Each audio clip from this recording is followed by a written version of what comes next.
Page 28, anyone for Tic-Tac-Toe. Let's look it over and go through my process for learning a new piece of music. It's about a page and a half long.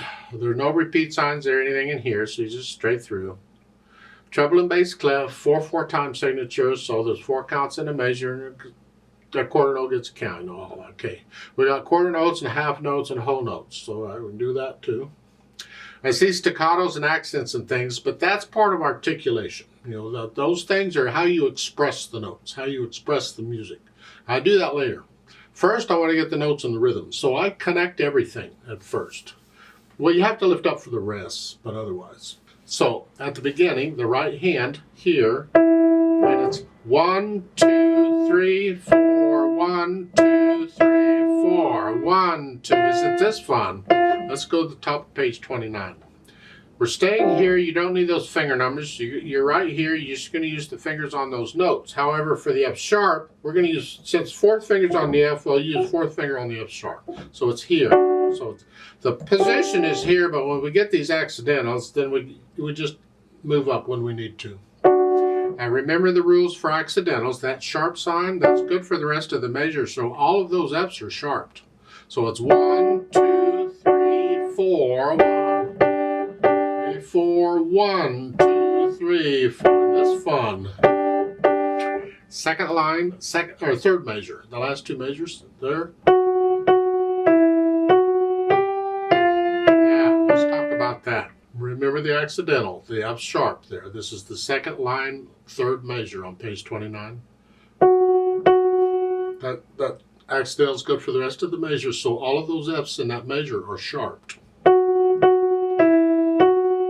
But it's only good for that measure. So the next measure, that F is an F natural. So be careful on those. Left hand, your thumb here, so we're here. So it's 1, 2, 3, 4. This is fun. Here, 3, 4, 1, 2. Okay. Let's go to page 29. Now we have an F and a C together. 1, 2, 3, 4. 3, 4. Looks like the left hand got the melody there. That's nice.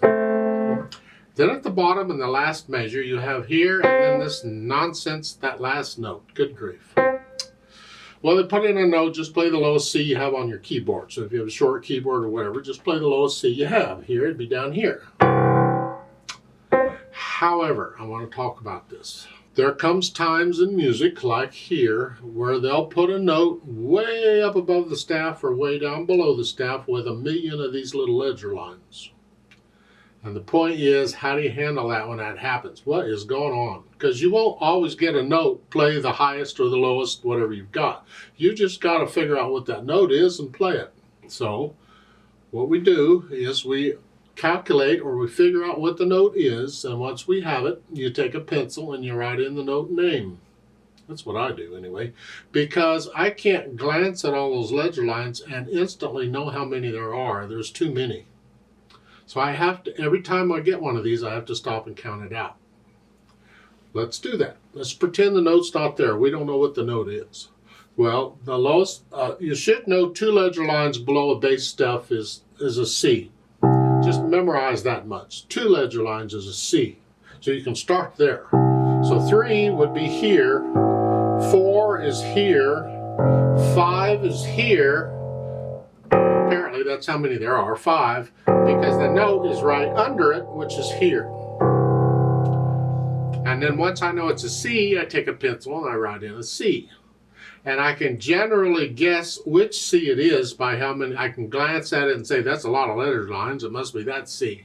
But if I'm not sure, then I have to figure it out each time. You could call it C1. This is what piano tuners do. They can label any note, they can notate any note on the keyboard with its note name and a number telling which octave it is. Here, the first octave is here, so that's C1. So the first octave, so that'd be a C1, D1, E1, F1. And these what was 0 that would come out. So you just put a C1 and it tells you that's the first C down there, the C in the first octave. C1, C2, C3, C4, middle C, C4. That's how piano tuners do it. Now, let's get back to this thing. Put the hands together, then we're here in middle C position, and it's 1, 2, 4, 1, 2. Not bad. Okay. Go to page 29. Now we got all these notes together, 4 of them. This, you put your hand in that position, you'll on both hands. Try and get them down at the same time. 1, 2, 3, 4. 4. 4. Get the idea? So you put the hands together and then go back over the treble spots and work them out. And then go back over it all and get rid of any hesitations anywhere. It has to be a steady beat. Once I have that, then I add the articulation. And that's where these staccatos and accents come in. The staccatos, I'm going to play them short. And I'm going to flex at the wrist here. And I'm on the key and I'm bouncing off of boom here. I'm on it and I bounce off. But I'm trying to use the wrist. I'm not using the whole arm here. Don't need it. Okay.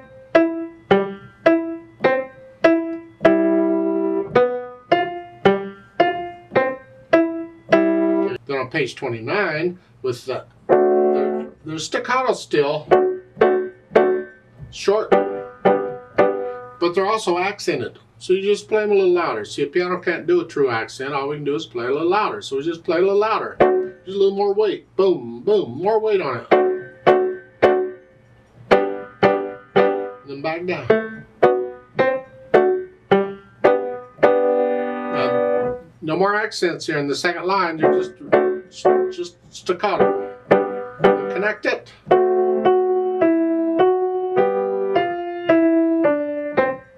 Now, I would suggest the end of the second line on page 29 here, going to the next line, I suggest you connect that note. So like the slur line goes all the way to the C, the next line. They have it. And that is a way to interpret it. You can interpret it that way if you want to. You lift up, put a little silence. If you want. I just like to connect it.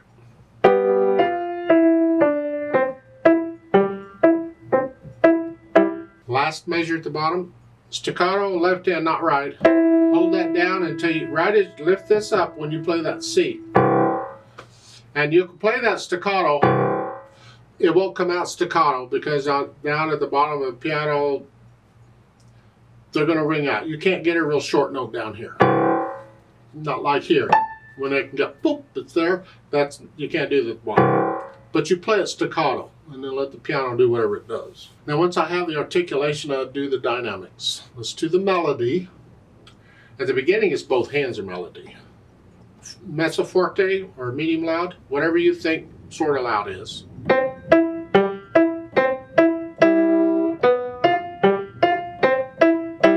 Top of page 29, you get a forte.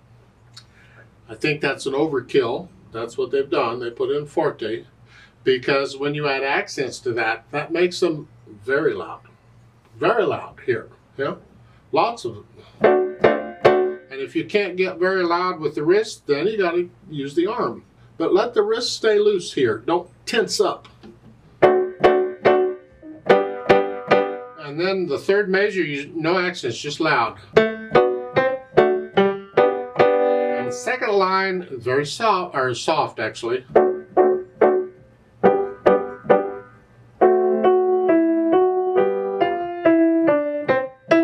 Back to moderately loud. That's sort of the dynamics. Remember the natural accents? 1, 2, 3, 4. 1, 2, 3, 4. 1, 2, 3, 4. Top of page 29. 1, 2, 3, 4. 1, 2, 3, 4.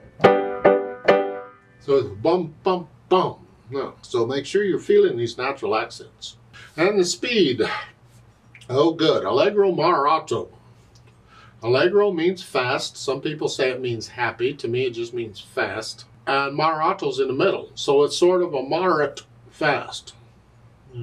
Whatever it's the feel of it. It's not the speed of the beat. It's the feel of the piece.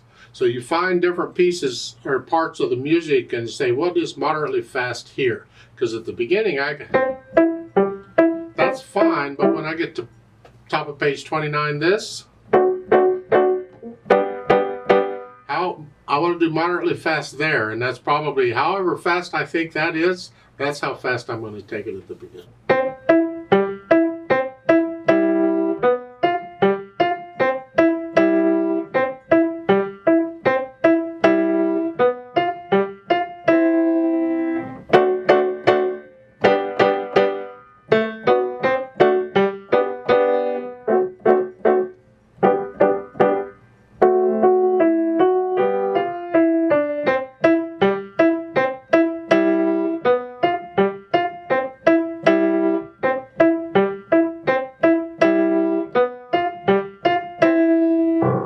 As interpreting it goes, when you start feeling it, what do?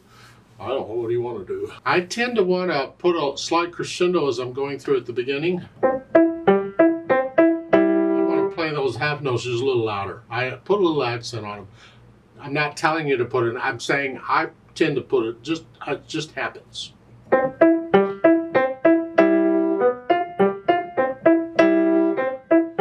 I felt it. That's interpreting the music. Nothing says to do that, but I felt it. So when I get to top page 29 here,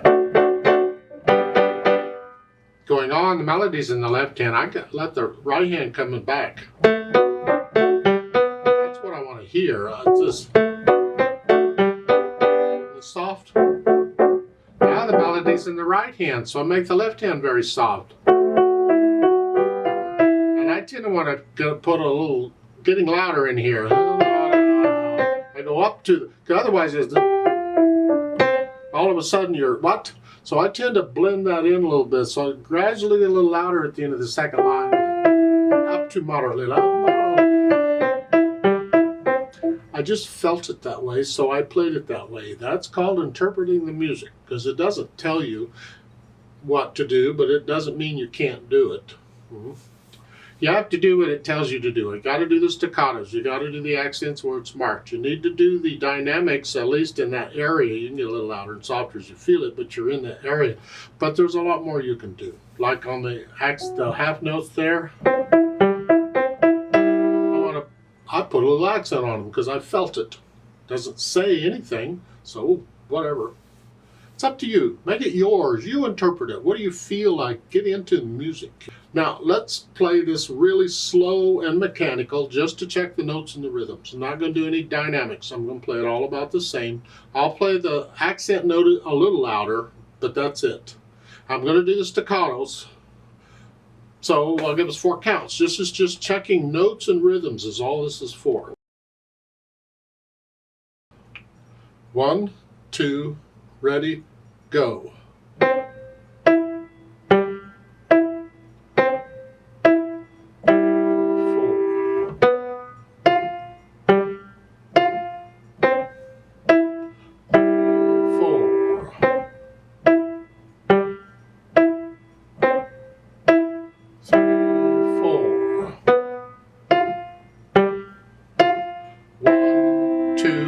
3, 4. Rest, rest. 4.